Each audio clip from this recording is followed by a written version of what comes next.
मोदी आप रैली स्थल पहुंच चुके हैं। सीधी तस्वीरें इस वक्त दिखाई दे रही हैं, आप देख सकते हैं उसका काफिला पहुंच चुका है और ये तस्वीरें मंच पर एक जो बड़ी स्क्रीन लगी है उस पर भी दिखाई जा रही है और यहाँ से जो रेड कार्पेट बिछाया है वहाँ से बिछाया गया है, वहाँ प्रधानमंत्री करने वाले हैं और वहाँ से वो मंच तक पहुँचेंगे। आप देख सकते हैं पीछे के सुरक्षा घेरे में प्रधानमंत्री नरेंद्र मोदी अपनी गाड़ी से उतरते हुए और मुख्यमंत्री योगी आदित्यनाथ जो हेलीपैड पर उनका स्वागत करने के लिए उनकी गाड़ी में बैठे हुए थे वो उनकी गाड़ी से उतरे हैं और अब मुख्यमंत्री योगी आदित्यनाथ प्रधानमंत्री को मंच तक लाने के लिए तैयार है। वहाँ तस्वीरें आप देख सकते हैं, किसी भी वक्त इस मंच पर प्रधानमंत्री नरेंद्र मोदी पहुंचेंगे।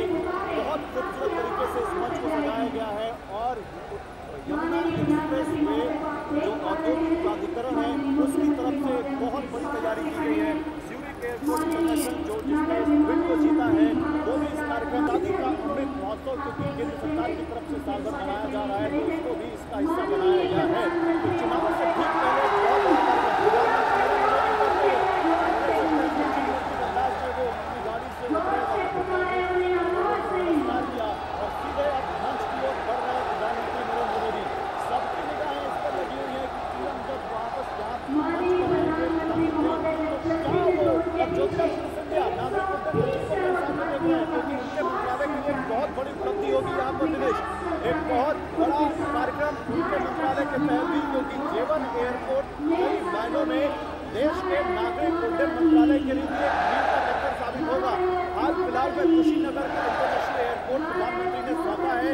जेवर एयरपोर्ट के बाद अयोध्या का एयरपोर्ट अगर जब बनकर तैयार हो जाएगा तो यूपी अकेला ऐसा राज्य हो जाएगा जिसमें 5 इंटरनेशनल एयरपोर्ट होंगे और मौजूदा सरकार की प्लानिंग तो और भी बड़ी है दिनेश। कहा यह जा रहा है कि अगले 5 वर्षों में 90,000 करोड़ रुपए का निवेश किया जाएगा और देश में मौजूदा 136 एयरपोर्ट की संख्या बढ़ाकर 220 की जाएगी। छोटे छोटे कई सारे चित्रकूट, श्रावस्ती, ये तमाम एयरपोर्ट, सोनभद्र का एयरपोर्ट ये तैयार किए जा रहे हैं इस वक्त जो यूपी में डेवलप किए जा रहे हैं और यूपी के साथ साथ देश के वाणिज्य और टूरिज्म को भी बढ़ावा मिलेगा।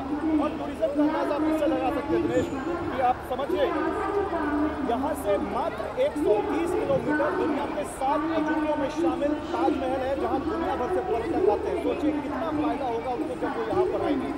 यहाँ से मात्र 85 किलोमीटर देश दुनिया में मशहूर वृंदावन का बांके बिहारी मंदिर है। दिल्ली जहाँ दुनिया भर से पर्यटक आते हैं वो मात्र यहाँ से मुश्किल हो जाती है 50 किलोमीटर। आप समझिए राष्ट्रीय राजधानी दिल्ली के 70 किलोमीटर की प्रॉक्सिमिटी होती है।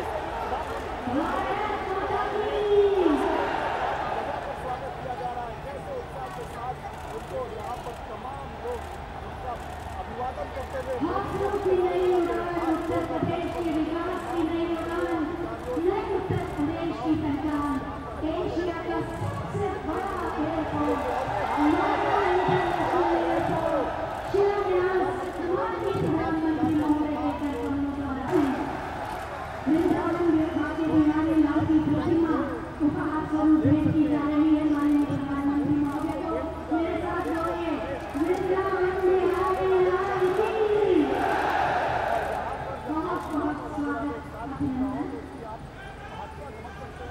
वास्तव में आज उत्तर प्रदेश में एक नए युग का प्रारंभ हो रहा है।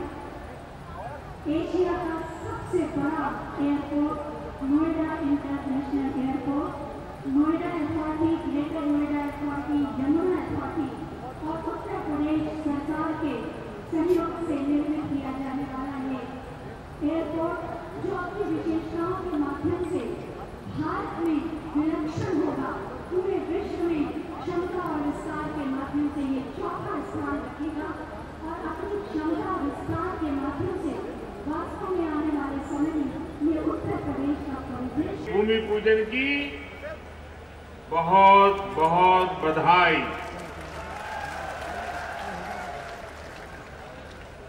आज इस एयरपोर्ट के भूमि पूजन के साथ ही दाऊजी मेले के लिए प्रसिद्ध जेवर भी अंतर्राष्ट्रीय मानचित्र पर अंकित हो गया है। इसका बहुत बड़ा लाभ दिल्ली एनसीआर और पश्चिमी यूपी के करोड़ों करोड़ों लोगों को होगा। मैं इसके लिए आप सभी को, पूरे देश को बधाई देता हूं। साथियों, 21वीं सदी का नया भारत आज एक से बढ़कर एक बेहतरीन आधुनिक इंफ्रास्ट्रक्चर का निर्माण कर रहा। बेहतर सड़कें, बेहतर रेल नेटवर्क, बेहतर एयरपोर्ट, ये सिर्फ इंफ्रास्ट्रक्चर प्रोजेक्ट ही नहीं होते, बल्कि ये पूरे क्षेत्र का कायाकल्प कर देते हैं, लोगों का जीवन पूरी तरह से बदल देते हैं। गरीब हो या मध्यम वर्ग, किसान हो या व्यापारी, मजदूर हो या उद्यमी, हर किसी को इसका बहुत बहुत लाभ मिलता है। इंफ्रास्ट्रक्चर प्रोजेक्ट की ताकत और बढ़ जाती है जब उनके साथ सीमलेस कनेक्टिविटी हो, लास्ट माइल कनेक्टिविटी हो। नोएडा इंटरनेशनल एयरपोर्ट कनेक्टिविटी की दृष्टि से भी एक बेहतरीन मॉडल बनेगा। यहां आने जाने के लिए टैक्सी से लेकर मेट्रो और रेल तक हर तरह की कनेक्टिविटी होगी। एयरपोर्ट से निकलते ही आप सीधे यमुना एक्सप्रेस वे पर आ सकते हैं, Noida, greater Noida express way तक जा सकते हैं, यूपी, दिल्ली, हरियाणा कहीं भी जाना है तो थोड़ी सी देर में पेरिफेरल एक्सप्रेस वे पहुंच सकते हैं। और अब तो दिल्ली मुंबई एक्सप्रेस वे भी तैयार होने वाला, उससे भी अनेकों शहरों तक पहुंचना आसान हो जाएगा। यही नहीं, यहां से डेडिकेटेड फ्रेट कॉरिडोर के लिए भी सीधी कनेक्टिविटी होगी। एक तरह से नोएडा इंटरनेशनल एयरपोर्ट उत्तरी भारत का लॉजिस्टिक गेटवे बनेगा। ये इस पूरे क्षेत्र को नेशनल गतिशक्ति मास्टर प्लान का एक सशक्त प्रतिबिंब बनाएगा। साथियों, आज देश में जितनी तेजी से एविएशन सेक्टर में वृद्धि हो रही है, जिस तेजी से भारतीय कंपनियां सैकड़ों नए विमानों को खरीद रही है, उनके लिए भी नोएडा इंटरनेशनल एयरपोर्ट की बहुत बड़ी भूमिका होगी। ये एयरपोर्ट विमानों के रखरखाव, रिपेयर और ऑपरेशन का भी देश का सबसे बड़ा सेंटर होगा। यहां 40 एकड़ में maintenance, repair and overhaul MRO सुविधा बनेगी, जो देश विदेश के विमानों को सर्विस देगी और सैकड़ों युवाओं को रोजगार उपलब्ध कराएगी। आप आप कल्पना कीजिए, आज भी हम अपने 85% विमानों को एमआरओ सेवा के लिए विदेश भेजते हैं और इस काम के पीछे हर वर्ष 15,000 करोड़ रुपए खर्च होते हैं। 30,000 करोड़ में प्रोजेक्ट बनने वाला है, सिर्फ रिपेयरिंग के लिए हर वर्ष 15,000 करोड़ बाहर जाता है। हजारों करोड़ रुपए खर्च होते हैं, जिसका अधिकांश हिस्सा दूसरे देशों को जाता है। अब ये एयरपोर्ट इस स्थिति को भी बदलने में मदद करेगा। भाइयों और बहनों, इस एयरपोर्ट के माध्यम से पहली बार देश में integrated multi modal cargo hub की इसकी भी कल्पना साकार हो रही है। इससे इस पूरे क्षेत्र के विकास को एक नई गति मिलेगी, एक नई उड़ान मिलेगी। हम सभी ये जानते हैं कि जिन राज्यों की सीमा समंदर से सटी होती है, उनके लिए बंदरगाह, पोर्ट बहुत बड़े एसेट होते हैं। विकास के लिए उसकी एक बहुत बड़ी ताकत काम आती है। लेकिन यूपी जैसे लैंडलॉक राज्यों के लिए यही भूमिका एयरपोर्ट की होती है। यहां अलीगढ़, मथुरा, मेरठ, आगरा, बिजनौर, मुरादाबाद, बरेली ऐसे अनेकों औद्योगिक क्षेत्र हैं। यहां सर्विस सेक्टर का बड़ा इकोसिस्टम भी है और एग्रीकल्चर सेक्टर में भी पश्चिमी उत्तर प्रदेश की अहम हिस्सेदारी है। अब इन क्षेत्रों का सामर्थ्य भी बहुत ज्यादा बढ़ जाएगा। इसलिए ये इंटरनेशनल एयरपोर्ट एक्सपोर्ट के एक बहुत बड़े केंद्र को अंतर्राष्ट्रीय बाजारों से सीधे कनेक्ट करेगा। अब यहां के किसान साथी, विशेष रूप से छोटे किसान, फल, सब्जी, मछली जैसी जल्दी खराब होने वाली उपज को सीधे एक्सपोर्ट कर पाएंगे। हमारे जो खुर्जा क्षेत्र के कलाकार हैं,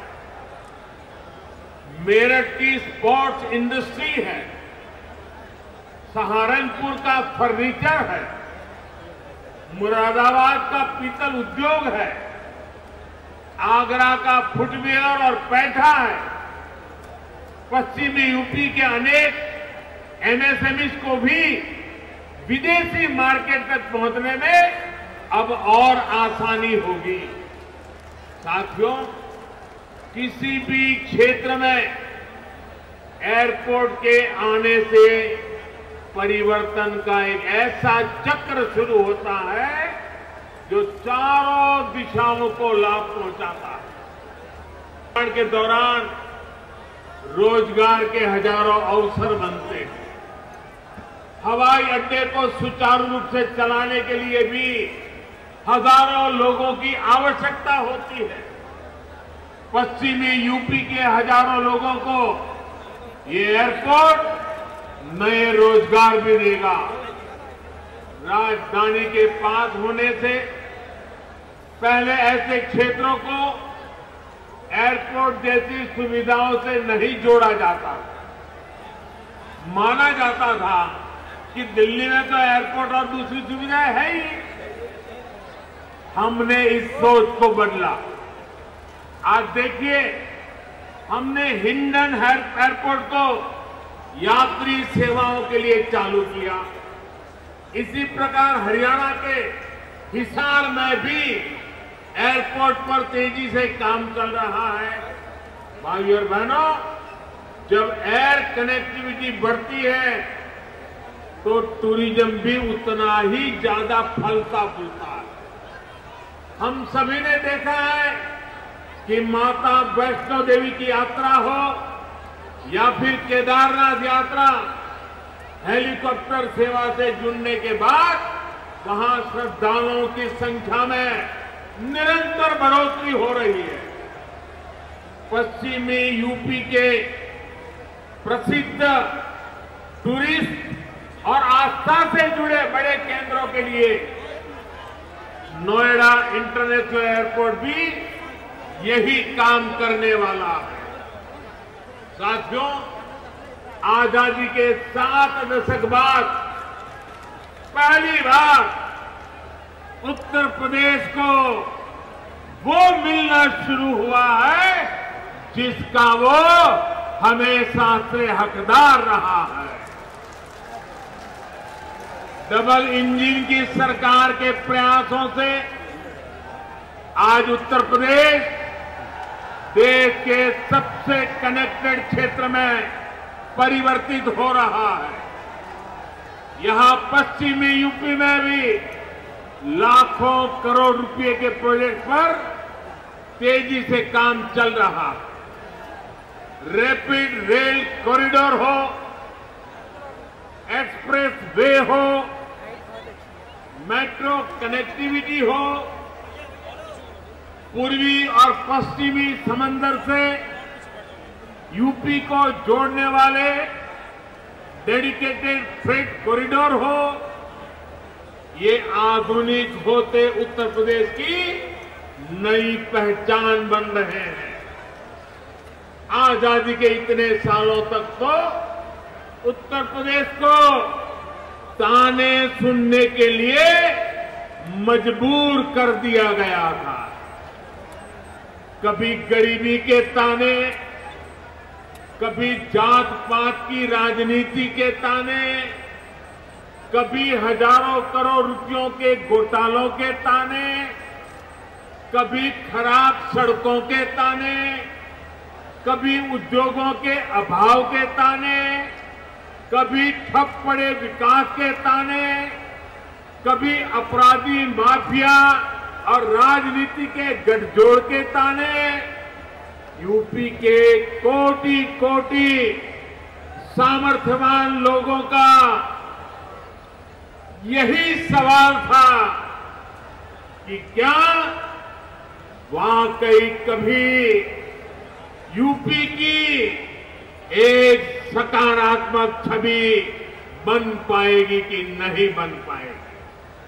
भाइयों बहनों, पहले की सरकारों ने जिस उत्तर प्रदेश को अभाव और अंधकार में बनाए रखा, पहले की सरकारों ने जिस उत्तर प्रदेश को हमेशा झूठे सपने दिखाए, वही उत्तर प्रदेश आज राष्ट्रीय ही नहीं अंतर्राष्ट्रीय छाप छोड़ रहा है।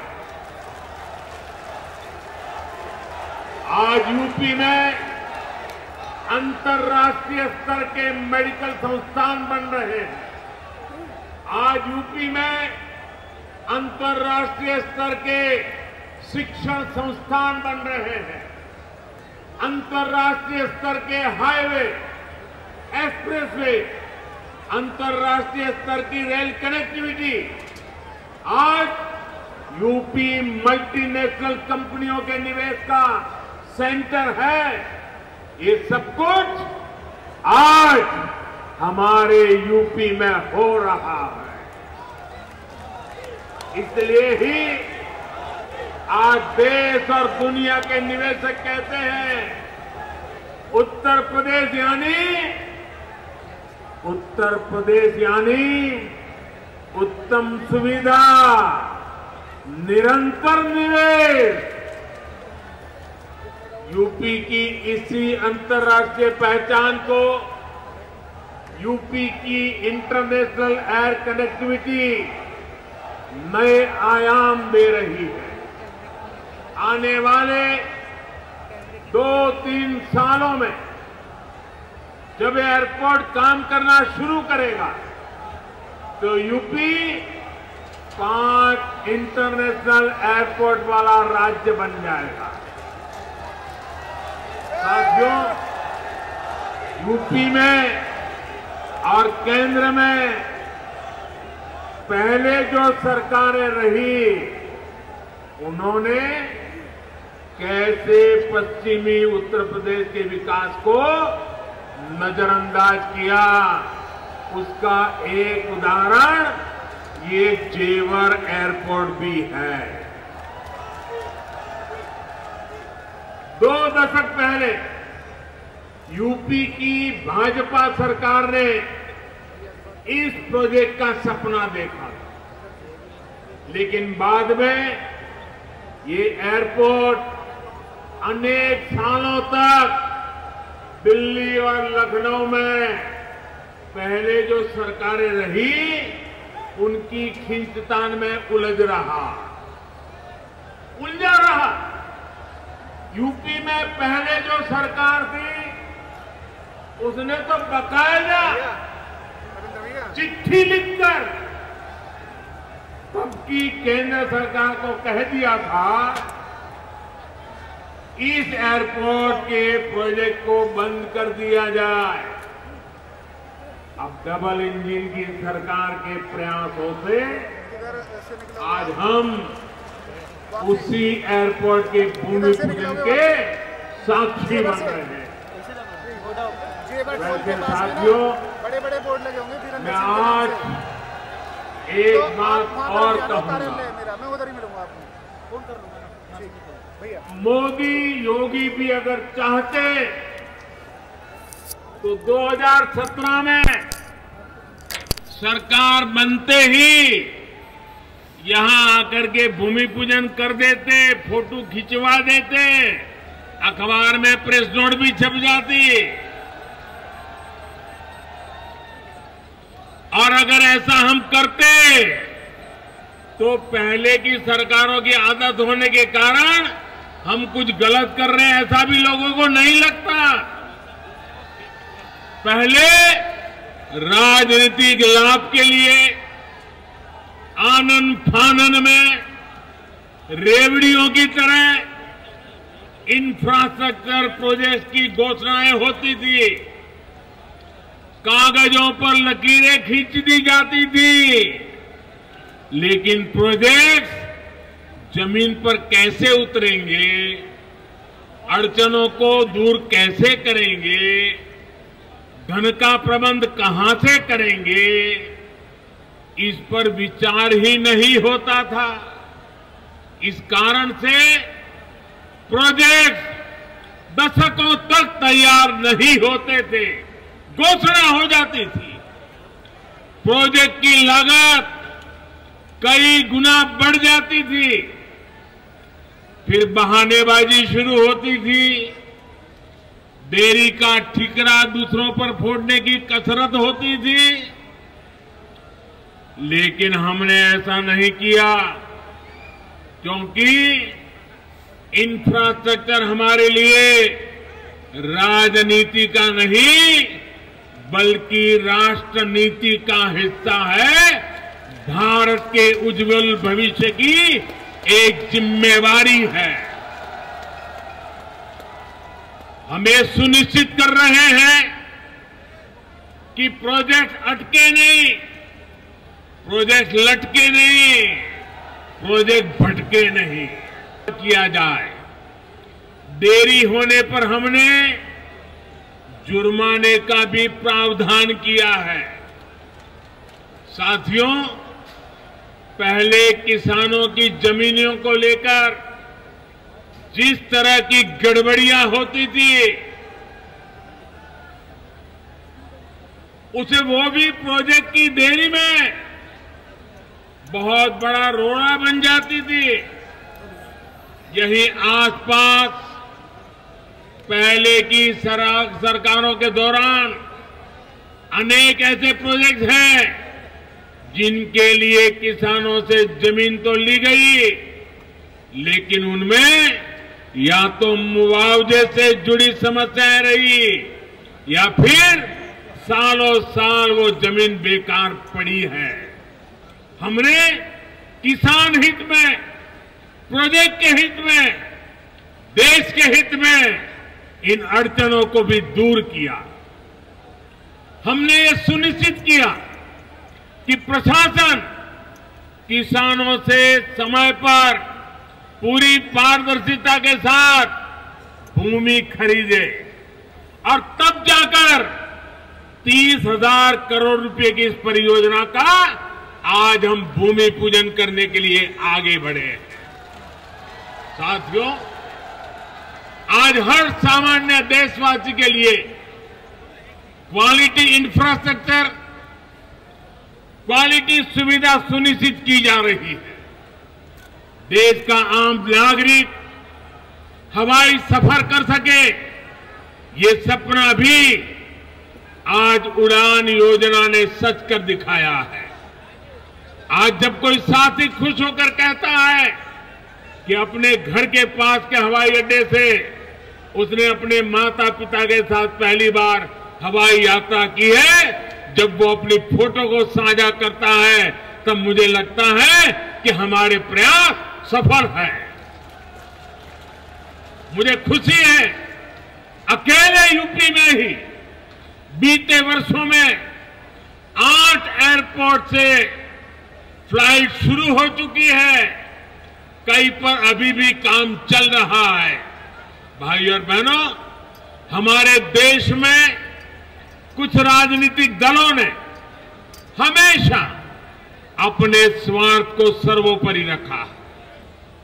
इन लोगों की सोच रही है अपना स्वार्थ, सिर्फ अपना खुद का, परिवार का या जहां रहते उस इलाके का, उसी को वो विकास मानते थे। जबकि हम राष्ट्र प्रथम, नेशन फर्स्ट की भावना पर चलते हैं। सबका साथ, सबका विकास, सबका विश्वास, सबका प्रयास, यही हमारा मंत्र है। यूपी के लोग गवाह हैं, देश के लोग गवाह हैं। बीते कुछ हफ्तों में कुछ राजनीतिक दलों द्वारा किस तरह की राजनीति हुई, लेकिन भारत विकास के रास्ते से नहीं हटा।